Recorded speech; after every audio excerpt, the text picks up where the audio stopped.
fatasi le ali maoto.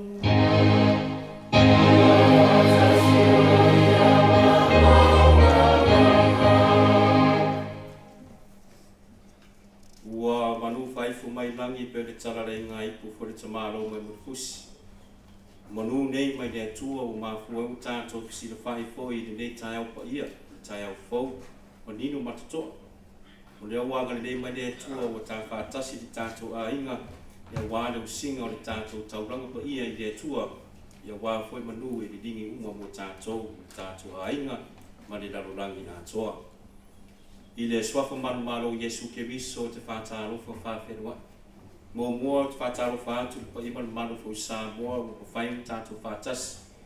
Ala le nei whasalulanga wa tātou mafuta le nei talo pa ia misa tu loto tu langa whaupe. Whātārofa foi atu fo le tātou a inga o te poto fo le nei tai au tupu mai. O tō mātua ma se fo le whanau arumaia ngā tātou te whamauralo lungo le atua.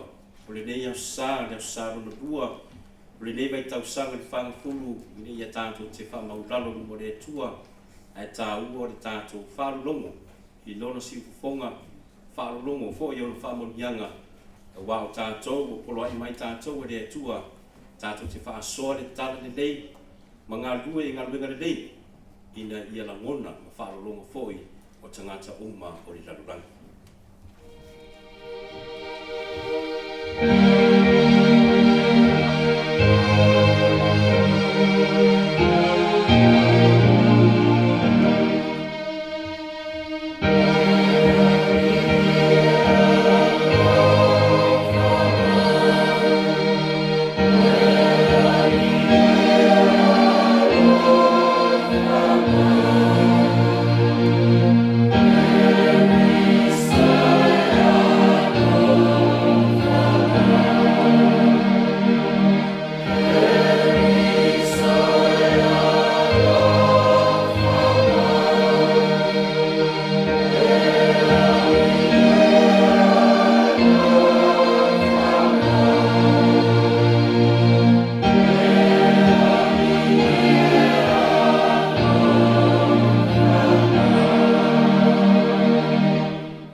Ni a tātou la ngona le fionga le atua, me a tātou tali atu i ai. Le tuai lo mātou te mā, ie fisoswani mai nei a mātou whaalongo i lo walo, ie whaamalamalama mātou ai la upu, nei a mātou maua ai le ala i lo manuia, la mātou lenga le nei alatu lo mātou ali Yesu Keriso lo walo, ua soifo i mapule whatasima o e mareanga pa ia, o le tua mo le whaavavau lava.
wholafolanga o le tala lea le li'i ma le tusi o kenese.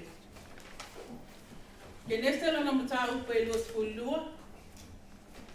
A mata wholafola le whai upu mō se o le lua. Si I le whai tau le whai upa iwa e o sepultolo. Ma le whai upa e sepulu lima ma whaawa watu le sepulu valu. O le matua. O le taulanga a Abrahamo. Ua mawai ia mea, o na topotoko lea o le atua ia Abrahamo. Ua whaapea mai ia te ia Abrahamoi, o na tali atu lea o ia, o au LENEI. O na petalai mai lea o ia e ape lo watalii. O lo watalii e toa tasi. O le ua pele ia te oe, o isa ako lava. Ma e alu le nuu o Moria, ma abatu ia te ia e whai mataulanga mū, I le mea, I le tasi maunga o te stau wina atu ai ia te oe. Ua o atu I la ua I le mea na tau wina mai e le atua ia te ia. O na whaia le Abrahamo le pata whai taulanga I lea mea. Ma wha afu le whawhie. Wa na fusi fo ilo na atali o isa ako. Ma wha ae ia te ia I le pata I lunga o le whawhie. O na apa atu lea o Abrahamo lo na lima I le polo. O le awhasi oti lo na atali. O na bala awifo lea o le angelua le li ia te ia mai le langi. Wa wha pia mai. Abrahamoi. I le ua tali atu o ia, o au LENEI. Ona peta lai mai lea o ia, so ia le o lo lima I le tama. A ua poi e te whaise me tasi a te ia. A wahawa o ilo nei, ua e matau I le atua. Ino ua e le tau fia lo watalii. O lo watali e toa tasi, a ua e tuu mai a te au. O na te pā e leo Abrahamo ua I loa atu, whaauta. O le mamo e poa I ona tua ua lave lavea o na nifo I le la au filifili. O na anu leo Abrahamo, ma au mai le mamo e poa, ua osi ai le taulanga mū e sui ai lo na atali. Ua toe bala au ifo le angelu o le li ia Abrahamo mai le langi. Ua whaapea mai. O lo whaapea ale li. Ua o tautoa au ia te au. Ua e whaia lava LENEI nea. Ua e le tau fia lo watali. O lo watali e toa tasi. O le mea lea o te matua whaamanuia ai a te oi. Ma o matua wha atu a tele ina lava lau whanau. E pei o whetū o le langi. E pei o le one foi I ne matawhanga. E maua foi e lau whanau, whai totoa o e ita ia I lato. O lau whanau foi, e manuia ai atu no umalava o le lau langi. A wā, ua e usiustai I lau upu. O le upu a le li'i. That's why I've died.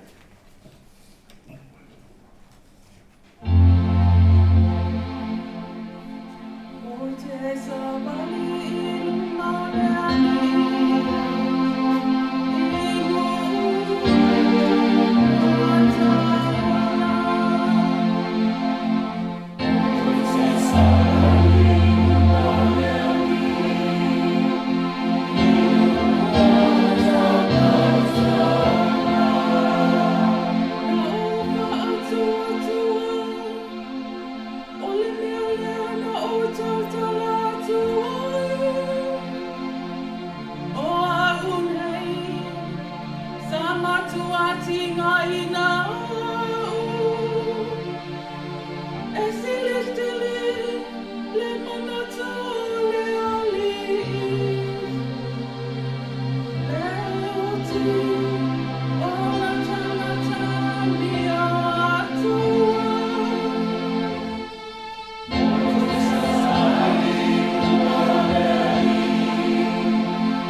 O lona lua polanga wa maua mai le tusi o Paulo ia Roma.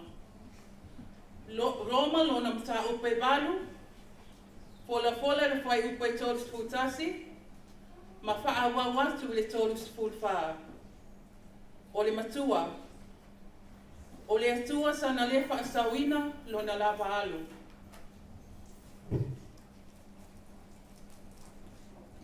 O le nei, se asa tātou upu I nei mea. A whai wa au mai tātou le atua. O ai se whasanga tau mai a te I tātou. O ia lava sana le whaasauina lona lava alu. A ua tuina mai o ia, ona I tātou o malava. E le poa I pua mai ia te I tātou mea o malava whaatasi mai ia I te a. O aise na te molia le au whiriwhiria le atua. O le atua, o le ta wami o tonuina mai. O aise na te whaasalaina mai. O ke riso, o ia na maliu. A ua toi tu mai lapa o ia. O lo I le tu tamatau poi o le atua. O lo pautua poi o ia mo I tātou. O le upu a le alii. Let's wipe outside. Tātou tutula I mo le polei no le evangelia paia. O le siupoponga o le tamā ma le au o whapea mai. O lo watali I pele le nā. Ia o tau whālomo I a te ira.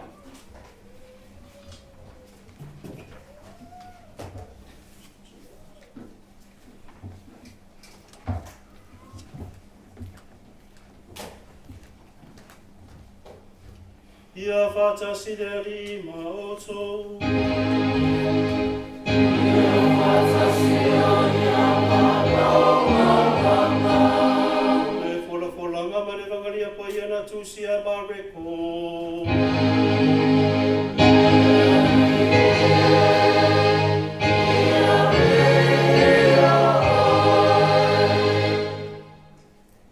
Mareko lo mta po iwa, wholafola mai le whai pai ua, ngata mai le whai po se pulu. O le matua. O lo watari I pele le nā, I nā whaalongo ia o tō I a te ia. Wa mawai aso e ono o na o ai lea o Yesu ma Peteru, wa Iakopo ma Ioane. Wa ia vai a te I lātou I le maunga mawalunga. Wa na o I lātou lava, o na li ua lea o ia o lātou luma. Wa kupula o na ofu, wa matua pae lava e pei o le kiona. E le ai foi se tangata ta ofu I le lalulangi, na te mawhaia o na whaasina sina whaapena. Wa whae mai foi a te I lātou o Elia ma Mose.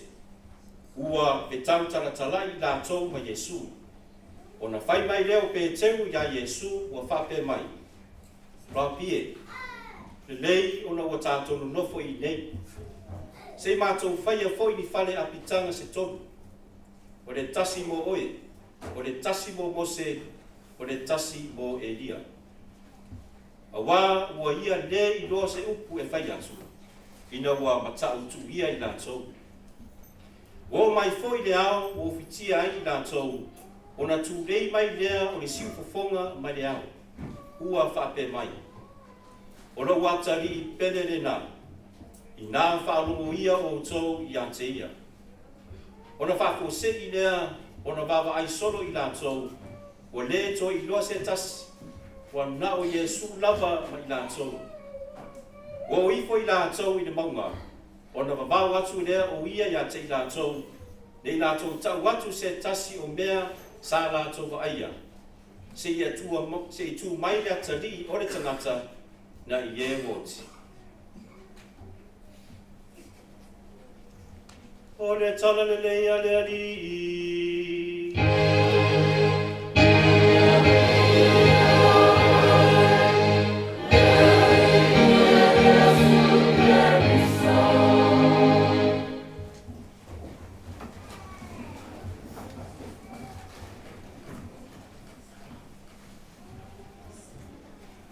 Whaafetai le tua whai o tātou whaatasi le dei a sa. E viiga fui le tua o mawhai o tātou au lia le nei vai tau sanga tā ua i le tātou whātou tuanga kāturiko ke wisiano o le nei vai tau sanga o le whakafuru. I le tau sanga tuna i atu e le i o mai le whamaioti lea i le larolangi. Toa mata le sawalinga ma le mafutanga o katoliko ma kerisiano i le larolangi a atoa le nei pai tausanga. Awa toi tā ofi ono le whamai ma tūla fono o mālo o tā pumi whalesa o le mawhai o na tani ali i tangata ono nei leo tupu mai a tātou o le nei pai tau. Tai tonu i le whaingofia i loto ma whingalo i ate o tau le nuku o le atua ma le larolangi a toa wa tātou fisilingia ai se a o ai se mea whapea i le tātou langa. I le tangata e nofo popole e mawhai foi o na alanga i fisili wapenei o whea le atua. Ma le tangata foi i rona whātua tua papau e le mamalama na whapea oi e mawhai lava i tātou whātua tua o na tinea whamai. Tele nei upu ma nei whamtalanga sa tātou whenafuai ma tātou tala ai, ma se sa tātou langona i ai. Iau lea o wawia le nei tau sanga fau. Whawhetai i lea tua i lona ngā nei mana ngā rofa. E whawhetai fo i tai mā lo a riu tamai tai sui sue lo tau whai e tau a lea i le lo tātou whea ngai nei vai tau.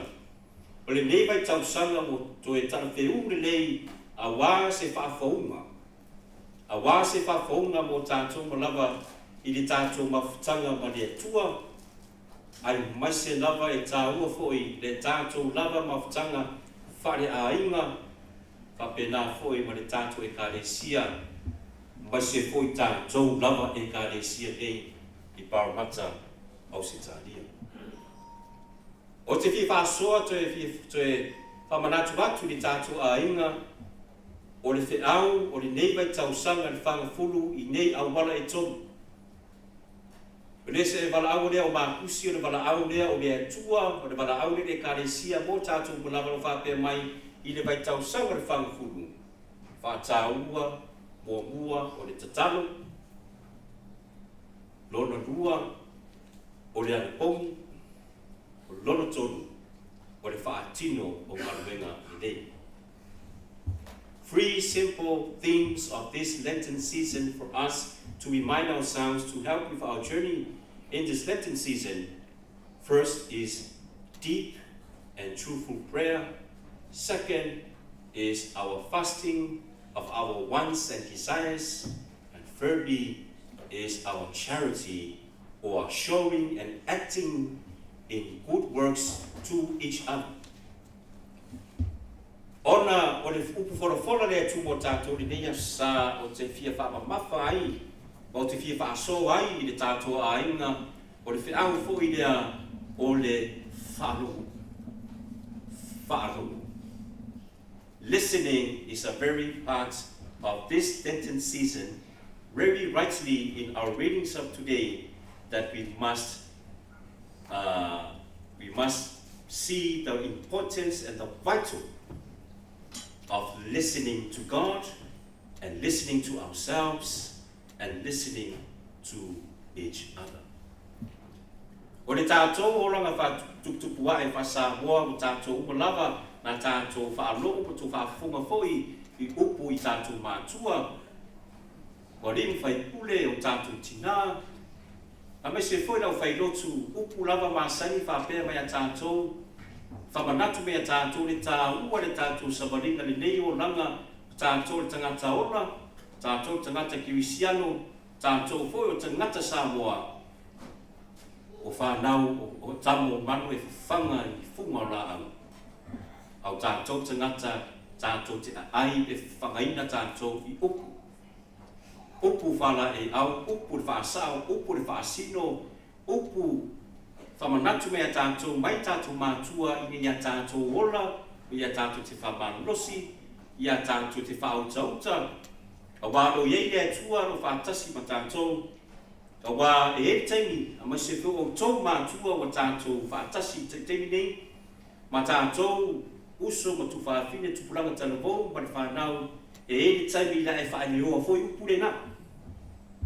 Na I o wano, lo e kare sia, o tangata foi umarau mia le whaasao sao foi na tau ranga upu nei o ratu nuu, e whawhanga tātou I upu. E no ni upu o le upu mala, o le upu le manuia, upu moni, upu lava, o manu nei a mātua, a māfua mai I visi ufufonga ma upu mamana a le atua.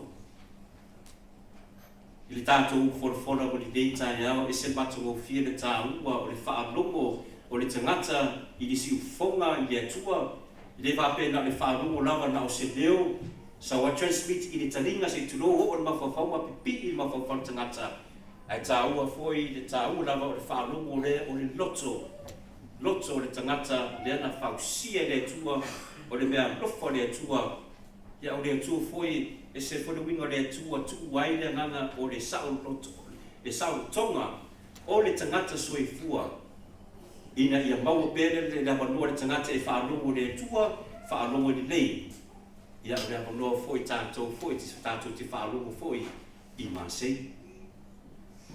I le tātou wholwholo mua I le tamai a Abrahamo na ia whaalongo I le wala au le whātutunga o le atua. I nei anu ngana mauma ma aveso na tari o Isaako e whai ma Holocaust.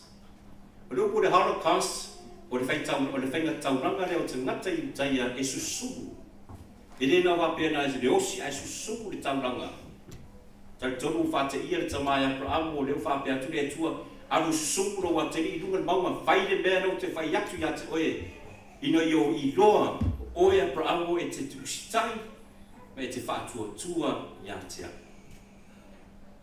E masesi tātou tata te whiu sitai le nātu ni whāturunga e aweso tātou atari po sa whine sa rototo e susuru se tulo.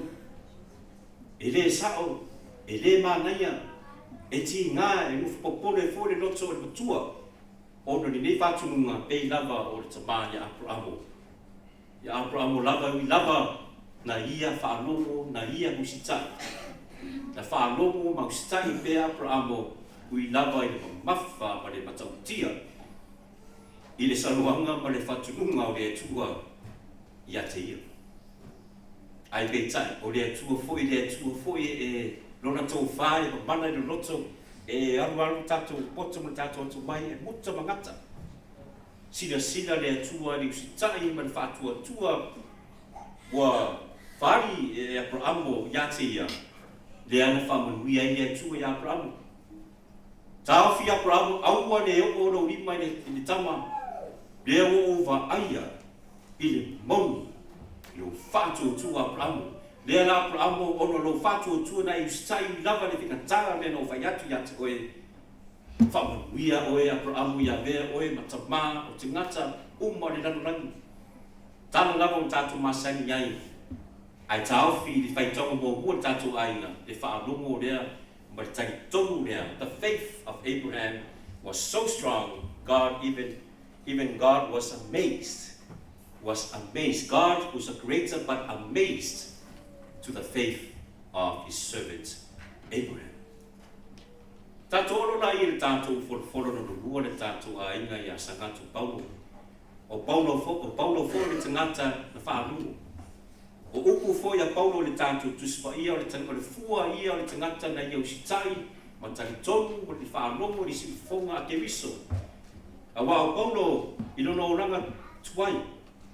Na ia whaalongo I tala se ma tala tau whareanga o tangata whaatatau I tangata ke risiano I la matanga lea o le whaputonga le kāresia lona matanga le tata so pito tata patutua o ia le tangata Farisai o na ia whārongo o isi foi tai foi o nātu patutuanga tatu o whāmuta ma tāpuni usi whonga o nātu nei aua nei manumano le nei e kāresia o le nei swafa o Yesu Keriso aua nei whārongo se tasi i nei moa o Yesu Keriso lea na taula mu ai sanga tu Paulo ala me wo ai Paulo o whārongo ya Yesu i rona awala i le awala lea na whetu ai e Yesu na whape Yesu Saulo ai se a le mea o e whaasawa mai nyatea.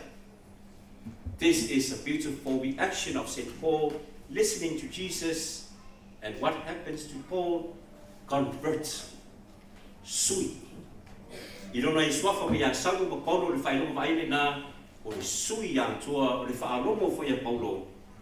Lea mo tari tonu Paulo o le upu a Keriso le se upu e whaafefe o se whamatau po le tau tau whaiva vai o se ainga mo se atunuu o le upu o le sifufonga o le tala le lei o le evangelia ina ia whaafonga matalia o matangata o o le ranunanga. Moni ai upo Paulo le tātou po le wholo no lua wai se na te whaate e se ina tātou mai le alofa Keriso. O le tangata le whārongo ia Yesu o le ufa mai a tātou ia tātou whārongo ana upu le asa wai se e masesi e mawhai o na ave esea le alofa o tātou uilawa o tātou tangata vai mangsala e masesi e tau whai tu ese tātou matula foina a tātou mai ranga lei maranga alofa o Keriso le fatu lea o le tua ranga alofa mamana. Oro lai le tātou i vangalia toi whātau o foi le tātou a inga lea le fin lea le listening le whaalongo. Lea o tulai Yesu i runga le maunga whātasi malau so o whaari mai Yesu no na paia mano na mabanu i iua na fōringa a o te manao le tātou a inga whātaua upu nei mare ao lea le siufonga na whamai tus paia na tūlei mai. E le whape whamai na tautama i pe fōringa mai manao mariko o le tāua ma le mamana ma le manosi le siufonga mai lea o le atua lea tūlei mai o lo watari penele na i o tō whaalongo ia te ia. O le walau lea a le atua i lea o apostolo toi whamanatu i lātou a lātou whaalongo i a Yesu whaalongo le siufonga le atua a wao temi lea na tupu ai le wāwenga lea o le whaalinga le Yesu nunga le maunga ai le i a whio tātou i whaola Yesu i Usalema ina i a o ia i le polonga le ti ngā man matangā o le whasanga tau lea o tangata i a Yesu i ulava ina i a o Yesu nunga le kuruse ta upu ale upu ale atua le leo lumai lunga le ao. This is my beloved son, you must listen to him. Le tātou a inga e tā ua lava le tātou tau ave le whiau leo le atua le tātou whārongo. A wā le whārongo o le whaavai fo lea o le ao ina lea o tātou mai o tātou mātua o tau mātua i anu whanau mai se fo i le tonu le tātou lungu mai e kāresia a mai se foi i tātou matu. A tātou whārongo se tala FIAFIA, tātou te ranongona le FIAFIA a mani pita. Se tala mānaia, se tala foi pe o whaia e ai o tātou tangata po le tātou ai o nu. Ai tātou te ranongona foi le whanongo noa mani ti ngā mani o ona. Pe a tātou whanongo foi po talo tangata. O le tau whareanga tātou tangata i upu mani tene o tāanga lo tau whai e tu lalo le tangata o na upu o tātou whanongo o le tātou tagia ma le FIAFIA le wala tātou tau ave ma le ti ngā ma le o ona. La avea ma se ita fone le tau le chronicle anger o le ita la tau ave ma tau ave le peheo te miro wasu mulumuni nei la langi na fo wai ni na ita i o tō ainga ma tupuanga o tupulanga ni manai o se whaite tenga lea o se lapita inga lea o se whamanatu fui lea o upu lea tuengi a tātou whārongo le tāua lava o le whārongo lea i a nganga lea o le whiawhani o le leo lea o le whaasoa lea ma le tonu mawhitanga o se ainga ma le kāresia tonu tātou mawhitanga a tātou le whārongo lea tua o le tātou sa ili le nā le masiasi ma le mālaia o le se manuia mau le tātou. I le nei vai tāu le tātou tunu tu lor whaafonga Samoa le o tātou o le vai le o langa le nei wa tātou vava ai wa tātou whaalongo wa tātou tautatala ia urunga lava I mene o le upenga tawhailangi. Le o tātou I vai tāu o tā pena le tātou atunu. A wai sa I luna foi tai foi tātou mālo. Tu lo lava wa tātou mo lava e na lau whiwhiringa tātou tangata Samoa, tātou te manao ina ia manuia, ma while u Samoa. Ai peitai ne mai tau o tātou whārongo e anese e malesi tau whareanga. O tātou whārongo foi le vaenga ma tātou tau whai whamata. O tātou tau whai whatu ilanu. Ai sea o tātou avea, tātou whārongo I le winga matanga, o le winga le tau whareanga. Ai ngalo e tātou I tātou whārongo ma tātou tau whai teu. Nofo ma mafo fang le ase manuia o tātou umana. E whapena foi mo le tātou e ka le sia tu loto pa I matou mani. O te whaalongo foi mo te langona foi. O le anganga foi le o whengai ma tātou foi le tātou e ka le sia. Sa tau whai lawa e teo ngā ina foi le langona foi, le tau whai au foi, le mero tu whengai ma tātou. I le esi I atonga, I le esi I fonga ma whai o le tātou avesea, le tātou nganga lea o whai ai, ma le tātou whasununima, ma le tātou te tau whai vesi pe te minuma, pe a tātou mua hua, muai whaalongo, iri si ufonga lea tua. Whengofia upu le tātou langaria, whaalongo ia te ia, o lono winga, tātou whaalongo whaamua hua lea tua. Lafo mua mea mua lea tua. A vele tātou fuwai foi tātou ti ngāma me sa tātou whaalongo ai. A vele tua, ai tāua foi tātou swala hui. Tau foi tātou te whārile. Tātou te ifo foi ni mo le tua foi le tātou tauranga pa ia. A wae, e alu tātou ita. Alu lava tātou te fia tau whai whaafia matuohua. Po le tātou te fia tau whai e tātou te sao. E fiu tātou te whai le nāmea. Au roa ma le loto maurano. O le ngama le whaamangano. Le ngama le tatalu. Pe lava ro wala au mai le tua ni nei mai tau sanga le whangafuru ia tātou e tatau o le tātou te nofo ma whau o whalungu I le wala au lea ma le au ngani lea ma le tua lano lea ma le tua o tātou mawhatanga. O te tātou a pe a tātou te whalungu le tua e tātou te manuia foi pei foi o Abrahamu. Abrahamu le whengo fia lenga vatu le tua o si tai whalungu Abrahamu pasasa I whamianga le tua I Abrahamu lea. Le wa vea tātou masuri. Le nei tangata tō tasi, le nei ainga tō tasi, ai na whamanuia I le tua. Na wharongo Paulo tau whai api ese manuia ma manua le tua. Usitai Paulo wharongo whamangaro Paulo. Whamanuia I le tua ia Paulo. Whapena foi lau apostolo. E whapena foi ma tātou usum tu whapine. Tātou whalongo I whamangaro, tātou whalongo I le wala le manuia mō tātou malawa a mai se tātou mawhatanga. E mai mau le tātou mawhatanga pe a tātou le mau le anganga lea pe a tātou te lefi whalongo le tua. E le tai lava o na whamanuia mai tātou le tua pe a tātou roto maa. Pe a tātou te tau whai tā ofi, fo I langa lei fo I lesi usu tangata. Pe a tātou whawau pēr le anganga le whasi usu ima fo I lesi usu tangata. Lea o whamaurano le mo le tua.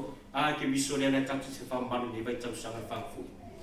O le ngata rona si whanga pa ia nuna kuruse o lona tino o le tawhi rona toto pa ia na ia whamangalo. Na whaalonga I fita whapaupau o fui tangata ia tau whita ia Yesu o te tei latu taringa latu whaalonga whamai Yesu numa le kuruse. Lo tamae ia e whamangalo ia latu a wao latu le I doa na latu mea whai.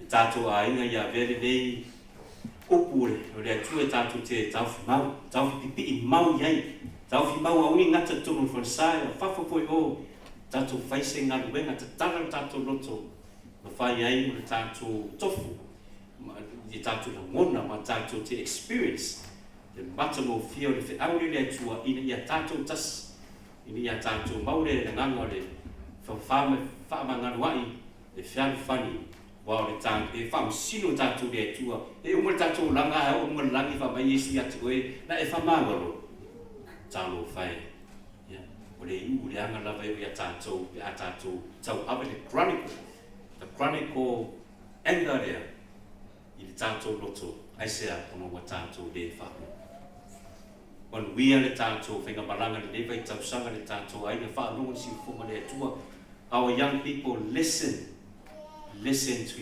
your parents, listen to your aina. This is how we are called Samoans. We do not eat by fruits or anything on the road. We are being fed by the wisdom and the words and the integrity of our parents are given to us. Ale ka kore whanongo e bo ia e sino makua le mako ngu. Ngofo le mare vare le whareolo. Makani morona i masingi ding ding ding. Ladies and gentlemen of the passengers of Polynesian Airlines, that our flight to Papa Toi Toi has been delayed, so we apologize for this inconvenience. Ding, ding, ding. Pala aulo lai lo makua e na ainga na kopi. Hey, ya lo umay lo wala au masing, may kapu ka kulay vale e faula e ano in New Zealand. Mawia e tato singa tau.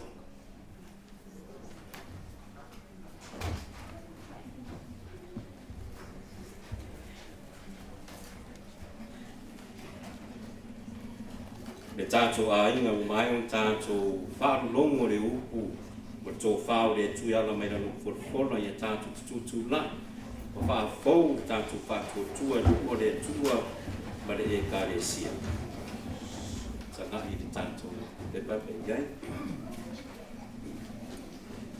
o te whātua tua le tua tō tasi o le tamā e ono le mālosi mo lava le ena whaia le langi ma le lalulangi o mea uma o vai ma mea le o vai o te whātua tua e le ni e tua tasi o Yesu Kiriso o le ano e tua tasi lau o le tua le na whanau le tamā o le whaia se mea tasi o le tua mai le tua o le mālama lama ma le mālama lama o le tua moni mai le tua moni na whanau ai le whaia le winga tutuso ia ma le tamā o ia foi na whaia ai mea o lava o i tātou te ngata maro tātou whāratanga nā whio i fu o ia mai langi ma o rea langa pa ia na i tino te ngata o ia le tāu ko o Maria ma ua vea o ia ma te ngata o i tātou na whākuru se ina ai o ia a o kore o na sia pīlata na mari wai ma whare lau wasi a o le asu tonu na tue tu wai o ia le pea tu si e tusi nā whio ai o ia na nana Manoa whiu ai au tamatau o tamā. O le atoa e whiu mai o ia le mamadu, le whamasino e ola o e moti. Rona mālo fo e le eiso na ngātanga.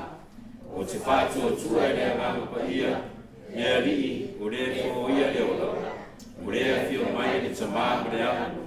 O le fungia ma vi ia whātasi ma le tamā ma le amu. E na whetalai mai ia la mai pe freta. O te whātua tua le kāre si e tasi, e pa ia e kāturiko a apostoliko, o te tāu tino atu le pāpisonga e tasi, mo le whāmanga nino a masala, ma o te whātaritari mo le tuetu wai o e noti, ma le oranga tari. Amen. Tātou a inga le tātou aro atu le tātou taulanga e muwai tātou whamaulano mo le tua, mo le tātou tausanga.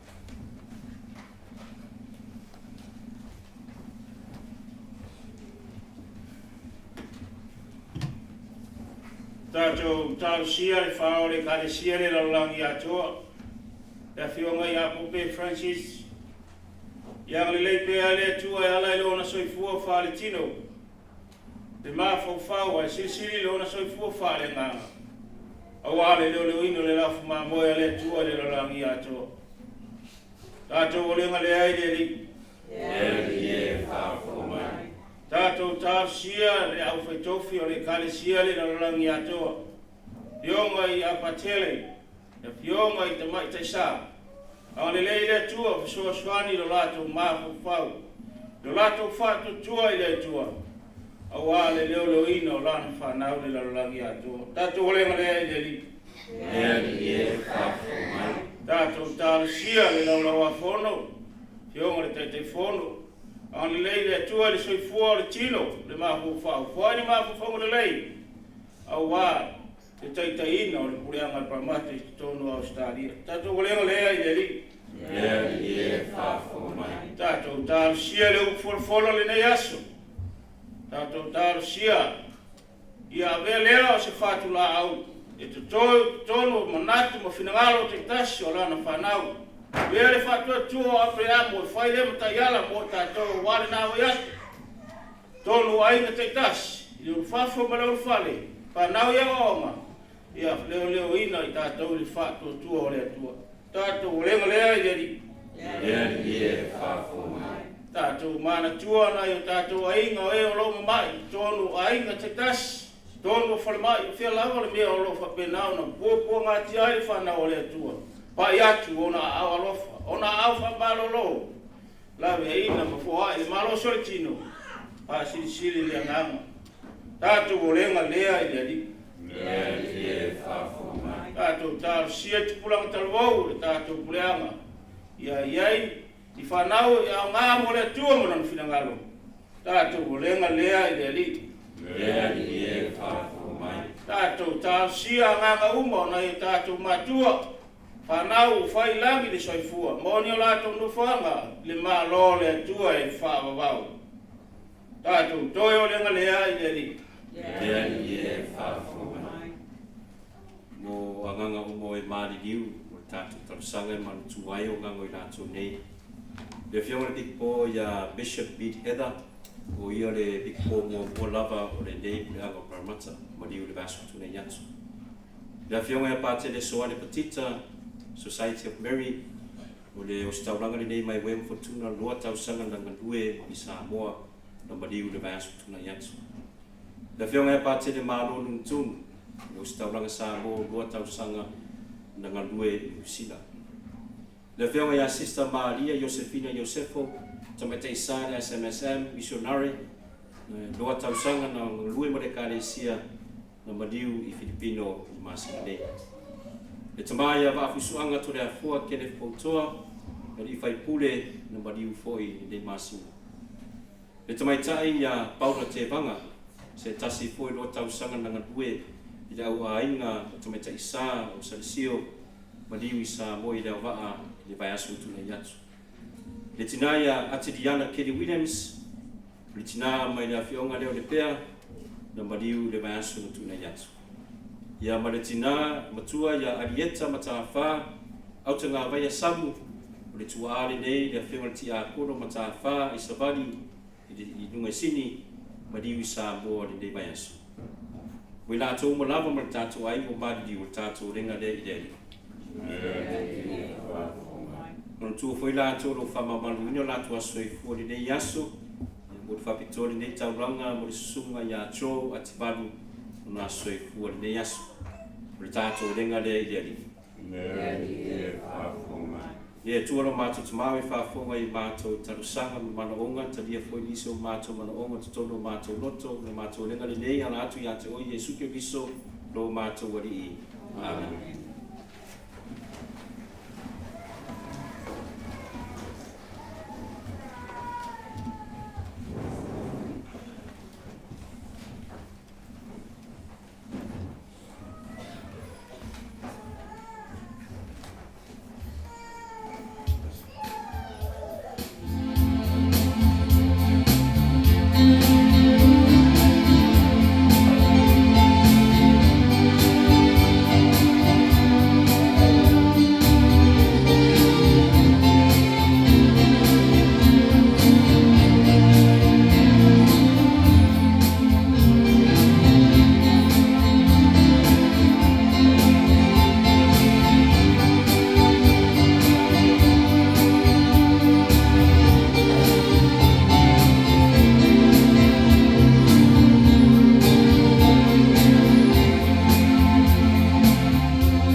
Uso matu whaafine i o tō te talo ni ia tari ni leia lau ni tauranga mana o tō re tua le tamā e ona le mana uma.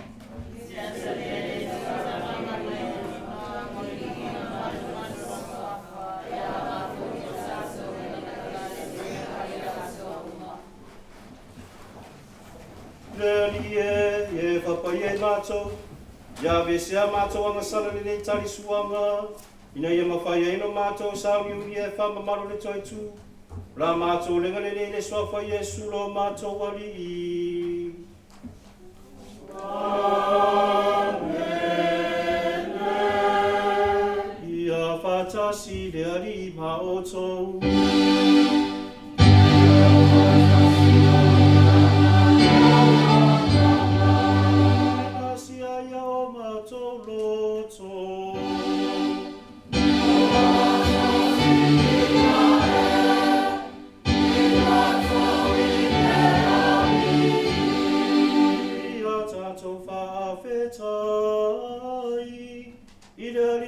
Tātou atua.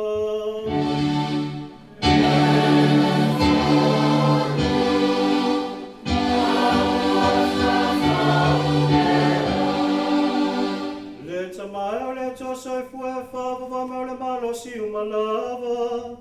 O se mitamitanga whaia e mō mātou. I le whawhetai atu ia te oe, e latu ia Iesu ke risolo mātou wari. I lungalo mga pai na wharia i alawa, i le mamaru i lunga ona so, ua mai e sauni ai e i alato, polona mali ua la tala tamai. Na whiringalo i e awawina, i lato i ala atu le tula whono ma pera feta. O le ke risua wholo ina, sa ta tauna tinga ina mua mua, ona whatoa o atu e lene mamaru o lona toi tu. Ilo mātou fiafia tu mau, mātou te whare o aile lalulangi le pese angelu i le langi. Au lato pe pese ina, lo viiga e whaavavau.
Ia wina mai lua nganga papaia nei mea lopa, ia ia vea la atou mo mātou o le tino, mo le toto lo mātou ari o Iesu ke biso.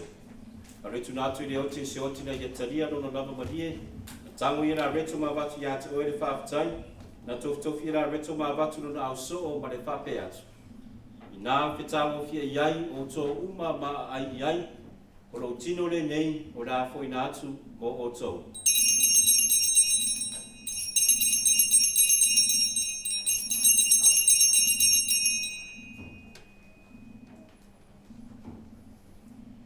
Ina wa mai le tama whatanga na tango i le ipu na toi avatu i e te oe le whaafitai ma le viiga, na tu atu le ipu na au so ma le whape atu. I nā whetango fia iai o tō uma ma wheini mai iai, o le ipu le nei lo toto, o le toto le whenga inga fō ma le whaavavau, o le a whaamaringi ina i o tō matangata uma, ina ia whaamangano ina i angasala. I o tō whaia ni nei sauninga o le whaamanatunga o au.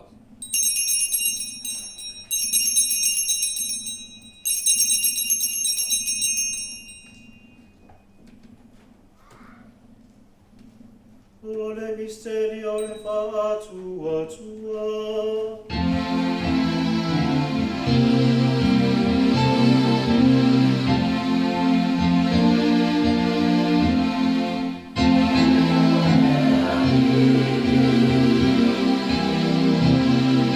Oh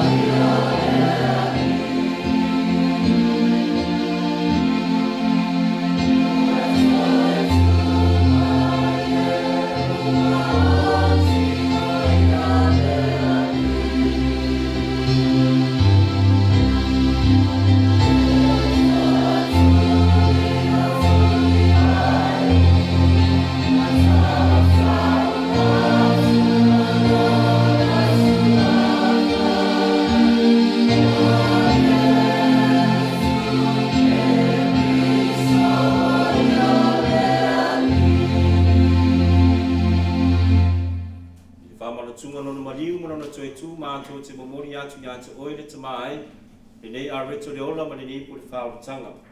Mātou te whaatai atu ia te oe, ina we alu mātou e tutui o ruma ma auna atu ia te oe. Pe soani mai a mātou ma we mau tu whaanga le tino ma le toto ke wiso, ina ia whaatastasia mātou i le mafutanga e tasi ma le anganga pa ia. Lea li ia mana tuana we ka le sia le lanorangi a atoa, ina ia mātou ora le alofa whaatasi ma whalani sisi lo mātou te māpa ia, Vincent Long, Ana Pati Lui Matairinga, Peter Brown o mātou pikpo ma pikpo uma, le tuinga sa uma a mai se fo le mātou ai o potu nei. Ie mana tua Bishop Bede Heather, Pātele Soane Patita SM, Pātele Malo Nuntung, Sister Maria Josefina Josefo SM, Maafusuanga to le afua Kenneth Poutoa, Paula Tevanga, Ateliana Kelly Williams, ma Arieta Matawha au tunga vai sabi. Ena e walawina ma lenei o ranga. I le baptisonga na uti la tau whaatasi ma ke wiso, ia whapena fo le mautofi la tau i lona toitu. Ia mana tua foi mātou mātua usa ma tu whaafine wa foi atu lo la tau maro ronga ma le whaamoe boe le toitu wai. Ia talia la tau whaatasi ma tangata mali li uma le malama lama o lawa fio. Alofa mai a te mātou, ne ia mātou awai le ora whaamavau ma maria le tina tau koa le atua, ia o sefo pa ia na tane, whaatasi ma rawa apostolo, ma le au pa ia uma, wena whaatilu ina lo whingalo tupuna nga uma. Mātou te fia vivi whane le whaatasi mai nā tau i lawa fio, e ala tulo walo o Yesu ke wiso. Ono ia whatas mai ana ia te ia le te malamanai, i le mautanga ma le anganga pa ia, o le vinga maru ato wai la wafio, i le whaavavau lava.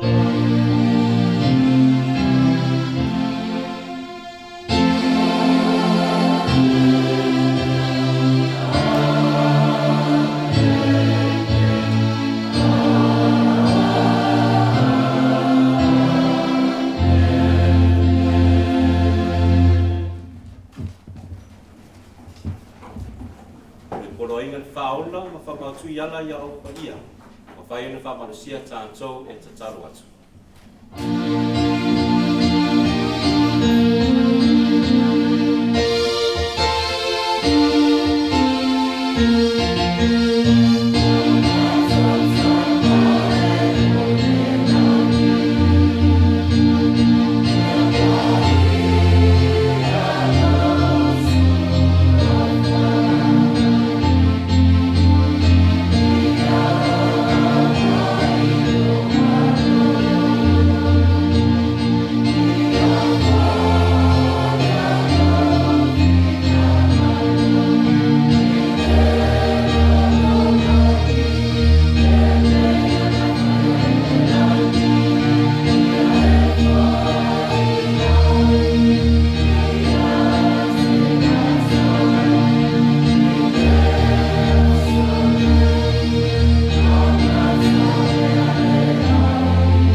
mātou le atu mai nga uma, aro whangia mawhai mai le while mui o mātou waso.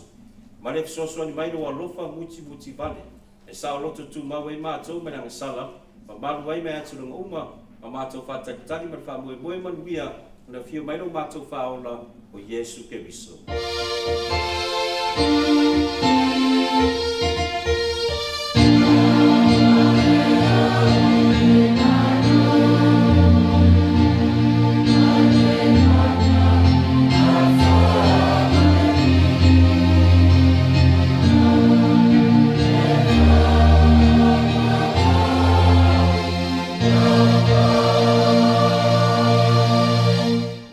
Yesu Kirisu na fai atu ia apostolo. O le fide mua te tu atu ia te o tau. O lo fide mua te fua ia atu ia te o tau. Au ne sila sila mai a mātou ang sala. Ai le whātua tua la we ka le sia malofangia. Fo wa ia te ire fide mua le tasi e tu sai malofine ngalo. O le so e fua mapule i le whaavabau lava. Amen. Ia tu mau pe ante o tau le fide mu mai le ri. Ai whaalo mo e sisi nei ke ika i ke mingi. Alu wha maa ngalo iai ma whaatalo wha ia te wai. Ia tātou te whiwhoa ne le whailonga o le fide mu a ke biso.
Whauta i le tamai māmoea le atua.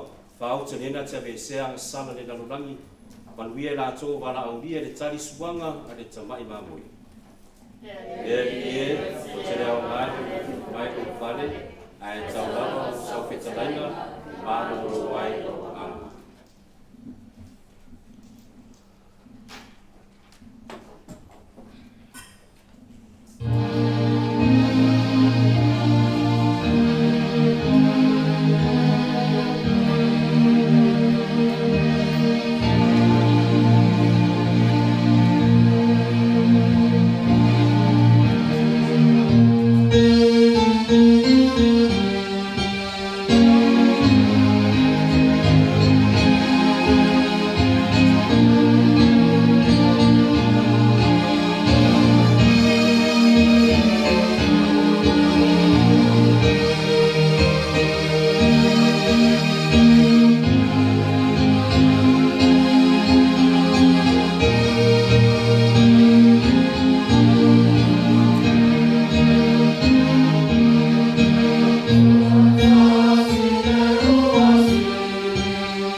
le fio tātou I whāro Yesu Kiriso.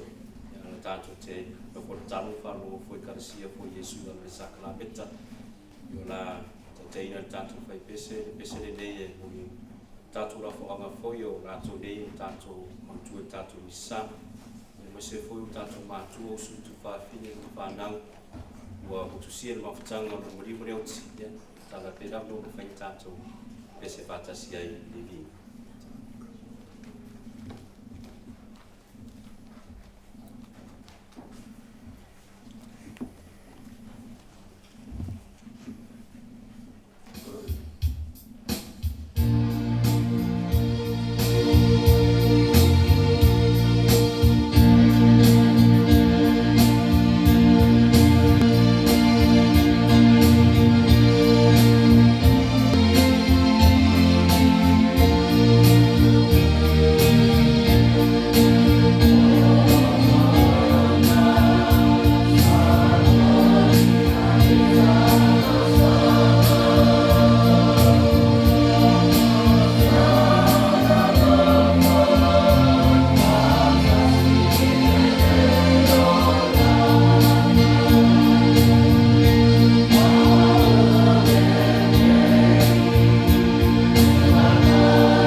Ia tātou te talo.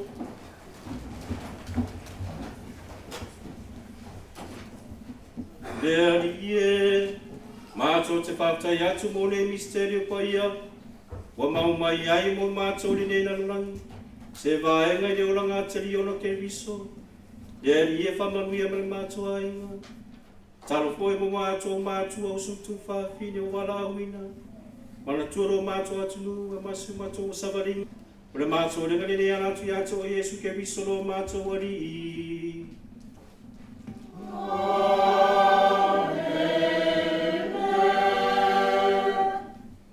Fatu lore fiu tātou li whāro Yesu ki riso e whamae o li tātou talong pa ia.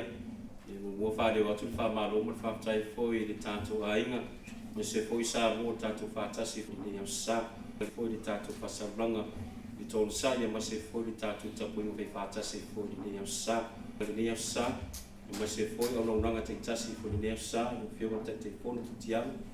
mo le whaptai fu tato o no upu ma se fu whainga tauranga fui le ka le sia uti hio ma se berries mo le whainga whaptai fui le tapu uti hio o wati taingo tato VIVIIGA ma se fui whaptai tu le fua le whaamuro aina fui le aro nanga fui le Jennifer Worship Songs channel mo whainga tato whasa tato whatasi e ma Samoa tato visa pa o lava le ia whaamumuan whaamasi atu I ainga I o tato ne sa tato mo li whapitoa I ne wa o whamoe lava I tato tutue whaatasi ma tato o le tato wali o sa ia o le tato misa tato tutue whaatasi fu le pule rofo le tua I le masina fau le asu sa ua o le masina fau ia le o to mai tau e swinga na iti le misa ma le sia mai Harris Sparks Sacred Heart ya tu tapena foi pode aulonanga ma pespesenga I le sa ia manubia lava nei ya sa ya tu